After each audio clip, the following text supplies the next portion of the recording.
bukan seperti penjara. Siswa harus duduk di dalam kelas dari pagi sampai sore dan dipaksa untuk mengerjakan lembaran-lembaran yang kian rumit menanti. Assalamualaikum warahmatullahi wabarakatuh. Bertemu lagi dengan saya, Zidni Kamilata Akriyah. Kali ini saya akan membahas tentang sekolah itu bukan penjara. Salam inspirasi untuk kita para manusia pembelajar. Mari kita simak berikut ini.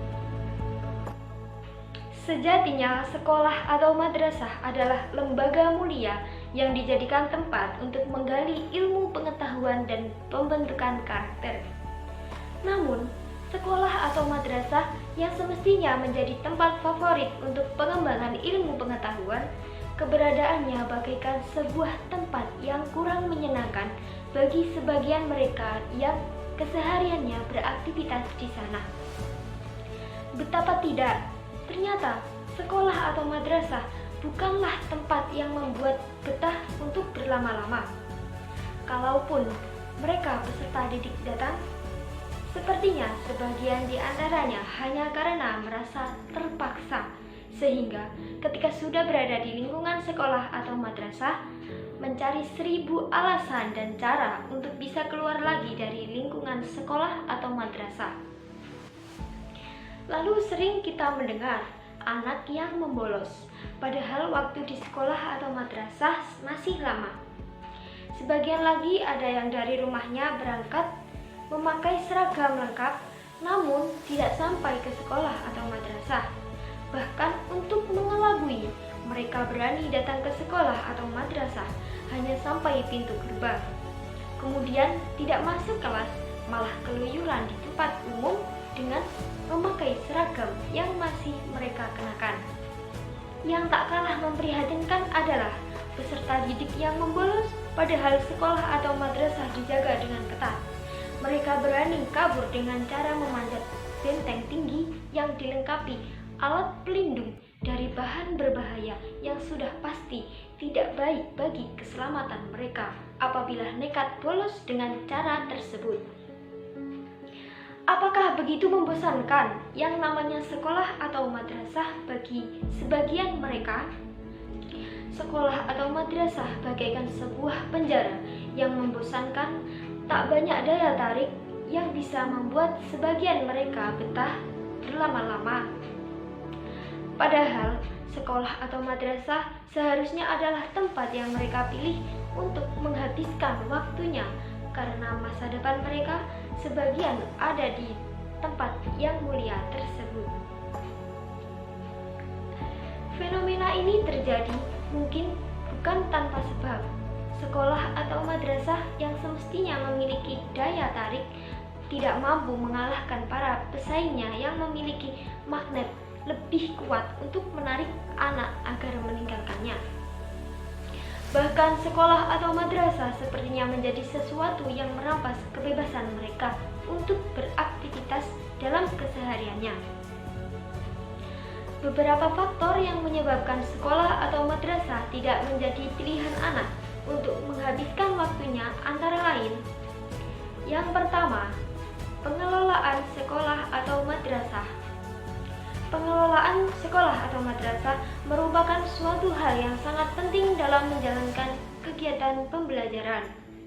Komitmen yang kuat dari pengelola untuk meningkatkan kualitas merupakan kunci utama agar kegiatan pembelajaran di sekolah menjadi menarik bagi semua orang yang ada di dalamnya. Pelayanan yang optimal terhadap peserta didik menjadi suatu hal yang sangat penting agar keberadaan mereka merasa diakui. Konsep terarah yang didukung, sarana dan prasarana yang memadai, kenyamanan guru dalam menjalankan tugasnya merupakan modal yang cukup kuat untuk menarik peserta didik agar betah berada di sekolah atau madrasah. Yang kedua ada kurikulum sekolah atau madrasah. Tuntutan kurikulum yang sangat banyak dengan berbagai mata pelajaran yang harus dikuasai membuat anak merasa tertekan dan terbebani sehingga mereka tidak nyaman berada di sekolah atau madrasah. Kurikulum nasional yang diberlakukan secara serempak tanpa memperhatikan latar belakang serta tingkatan kemampuan anak menjadi kurang efektif. Ditambah lagi, sebagian besar guru juga belum paham sepenuhnya dalam melaksanakan kurikulum tersebut. Perubahan kurikulum secara konsep nyata belum bisa membawa perubahan signifikan terhadap kemajuan pendidikan, karena dalam tataran pelaksanaannya masih banyak guru yang mengajar dan mendidik dengan gaya lama atau warisan dari guru pendahulunya yang mungkin sudah kurang relevan dengan perubahan zaman dan tuntutan kehidupan saat ini. Lalu yang ketiga ada guru. Kemampuan guru dalam melaksanakan pembelajaran sangat diperhatikan, sebab hal ini akan menentukan apakah peserta didik tertarik atau tidak untuk mengikuti pembelajaran. Guru yang masuk ke kelas asal-asalan tanpa mempersiapkan segala hal yang diperlukan untuk membantu proses pembelajaran cenderung membuat peserta didik menjadi bosan dan memberikan respon negatif. Literasi manusia yang dilakukan oleh guru juga menjadi faktor penting dalam pembelajaran.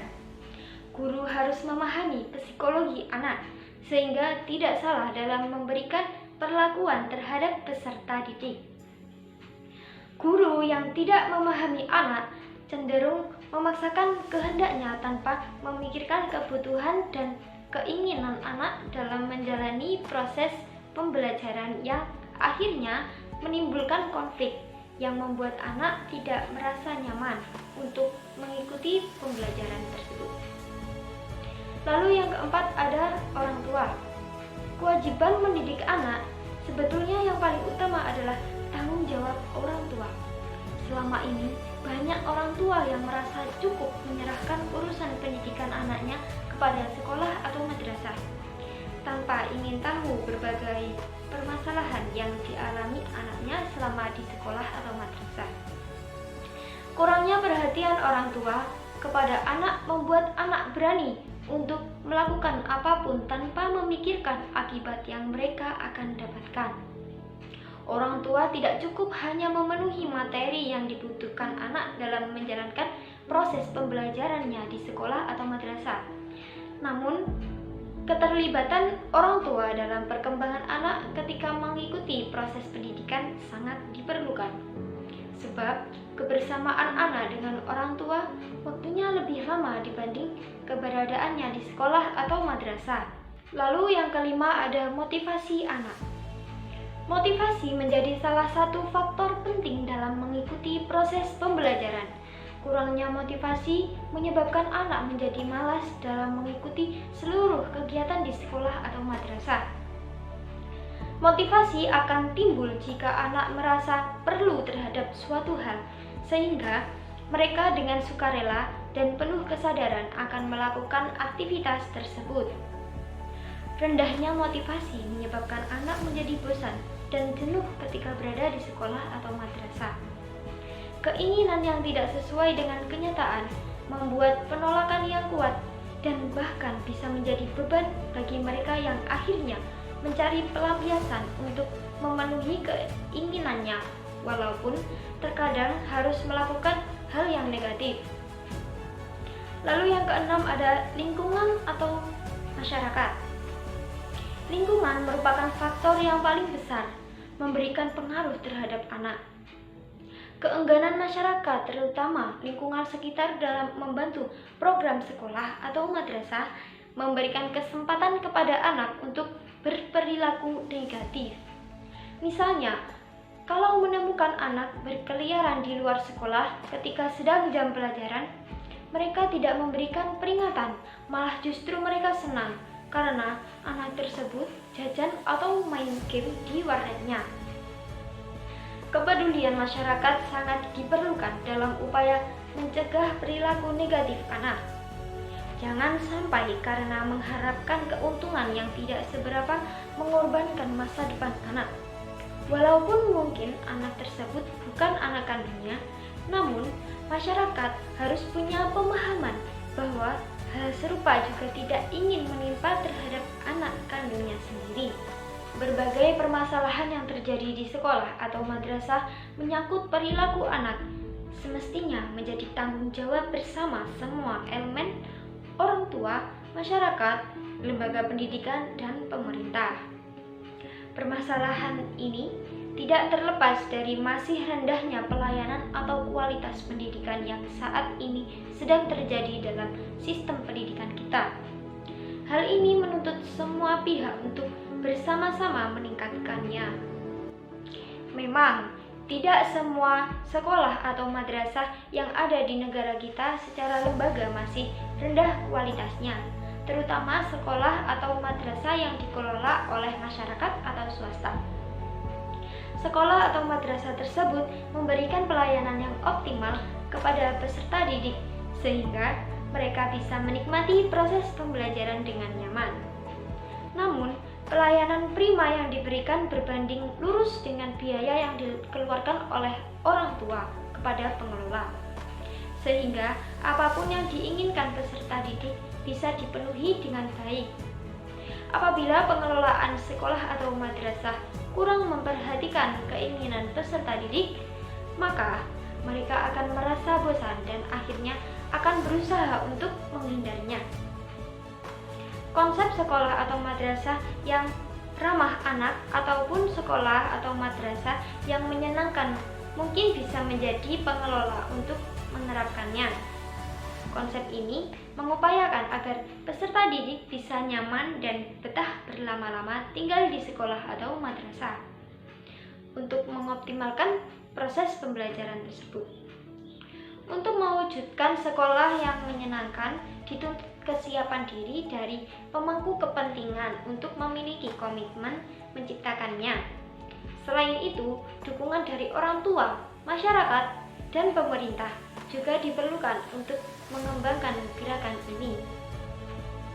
Di Indonesia, saat ini sudah ada gerakan sekolah menyenangkan atau biasa disebut dengan GSM yang digagas oleh pemerhati dan praktisi pendidikan yang merupakan dosen Universitas Gadjah Mada, Yogyakarta. Gerakan sekolah menyenangkan pada intinya adalah bagaimana memperlakukan peserta didik sebagai manusia yang memiliki sifat heterogen, namun memiliki satu tujuan yang sama, sehingga keberadaan mereka di sekolah atau madrasah merasa diakui. Semua potensi yang dimiliki oleh peserta didik dicoba untuk digali dan dikembangkan secara maksimal. Membangun kesetaraan antara peserta didik dengan guru sangat diperlukan untuk membangun hubungan harmonis antara keduanya, sehingga proses pembelajaran bisa berjalan dengan baik. Lalu dapat disimpulkan bahwasanya sekolah itu sebenarnya harus berperan menjadi fasilitator dan katalisator para siswanya. Sekolah harus memantik bakat siswanya yang belum muncul, harus membantu mengembangkan dan memfasilitasi bakat siswanya yang sudah terlihat, juga memberi informasi ilmu-ilmu masa depan yang akan dibutuhkan untuk sukses menjadi manusia yang mempunyai manfaat untuk banyak orang. Ketika desain kurikulum sekolah berpedoman pada kebutuhan siswanya, menggali kreativitas dan kemampuan anak menyelesaikan masalah pada masanya, maka para siswa akan merasakan makna bahwa sekolah adalah ajang belajar kehidupan yang sebenarnya. Lalu, sekolah bukan seperti penjara.